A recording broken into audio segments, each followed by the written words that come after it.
ಇಡೀ ವಿಶ್ವವೇ ಜಲಪ್ರಳಯ ಯುದ್ಧ ಮಾರಕ ರೋಗಗಳಿಂದ ತತ್ತರಿಸುತ್ತಿದೆ. ಇಂಥ ಹೊತ್ತಲ್ಲಿ ಹಾಸನ ಜಿಲ್ಲೆಯ ಅರಸೀಕೆರೆಯಲ್ಲಿ ಕೋಡಿಮಠದ ಶ್ರೀಗಳು ಮತ್ತೊಂದು ಭವಿಷ್ಯವನ್ನ ನುಡಿದಿದ್ದಾರೆ.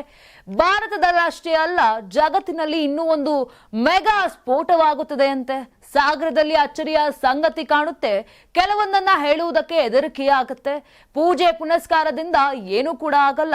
ಇನ್ನು ಭಗವಂತನ ಧ್ಯಾನ ಮಾಡಬೇಕು ಅಷ್ಟೇ, ಭಗವಂತ ಮಾತ್ರ ನಮ್ಮನ್ನೆಲ್ಲ ನಡೆಸಬೇಕು ಅಷ್ಟೇ ಅಂತ ಭವಿಷ್ಯವನ್ನ ನುಡಿದಿದ್ದಾರೆ.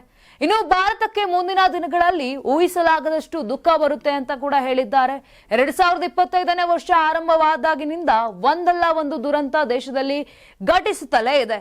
ಇನ್ನು ಕುಂಭಮೇಳ ಕಾಲ್ತುಳಿತ, ದೆಹಲಿ ರೈಲ್ವೆ ನಿಲ್ದಾಣದಲ್ಲಿ ಕಾಲ್ತುಳಿತ, ಪಹಲ್ಗಾಮ್ನಲ್ಲಿ ಉಗ್ರರ ದಾಳಿ, ಬೆಂಗಳೂರಿನಲ್ಲಿ ಆರ್ಸಿಬಿ ಸಂಭ್ರಮಾಚರಣೆ ವೇಳೆ ಕಾಲ್ತುಳಿತ, ಇನ್ನು ಇದೇ ರೀತಿಯಾಗಿ ಅಹಮದಾಬಾದ್ನಲ್ಲಿ ಏರ್ ಇಂಡಿಯಾ ವಿಮಾನ ಪತನಗೊಂಡು ಈಗಾಗಲೇ ನೂರಾರು ಜನರು ಪ್ರಾಣವನ್ನ ಕಳೆದುಕೊಂಡಿದ್ದಾರೆ.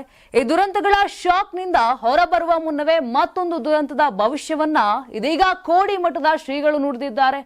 ಕೆಲವು ದೇಶಗಳು ಮುಳುಗುತ್ತವೆ, ಕೆಲವೊಂದು ಅಳಿಯುತ್ತವೆ. ಈ ಹಿಂದೆಯೂ ನಾನು ಇದನ್ನೇ ಹೇಳಿದ್ದೆ. ಇನ್ನು ಹೊಸ ರಾಜ್ಯಗಳು ಉತ್ಪತ್ತಿಯಾಗುತ್ತವೆ. ಕೊರೋನಾ ಇನ್ನೊಂದು ರೂಪವನ್ನ ಕೂಡ ತಾಳುತ್ತೆ. ಸಾವು ನೋವು ಕಮ್ಮಿ ಇದ್ದರೂ ರೋಗ ರುಜಿನಗಳು ಜಾಸ್ತಿ.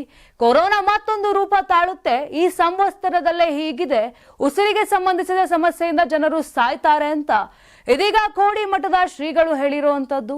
ಮತ್ತೊಂದು ಇಂಟ್ರೆಸ್ಟಿಂಗ್ ಸಂಗತಿ ಅಂದ್ರೆ, ಶ್ರೀಗಳು ಅಮೆರಿಕ ಬಗ್ಗೆ ಹೇಳಿದ್ದು, ವಿಷ್ಣು ವಾಮನ ಅವತಾರದಲ್ಲಿ 3 ಅಡಿ ಭೂಮಿ ಕೇಳಿದ ಸ್ಥಳ ಅಮೆರಿಕ ಆಗಿದೆ. ಭೂಮಿ ಪಡೆದು ಬಲಿಯನ್ನ ತುಳಿದಿದ್ದು ಅಮೆರಿಕದಲ್ಲಿ. ಇನ್ನು ಅಮೆರಿಕ ಬಗ್ಗೆ ಶ್ರಾವಣದ ಮೇಲೆ ಹೇಳ್ತೇನೆ, ಅಮೆರಿಕ ಅಧ್ಯಕ್ಷ ಟ್ರಂಪ್ ಸ್ಥಾನಕ್ಕೆ ಕುತ್ತು ಇದೆ ಅನ್ನೋದನ್ನ ಶ್ರೀಗಳು ಪರೋಕ್ಷವಾಗಿ ಹೇಳಿದ್ರು.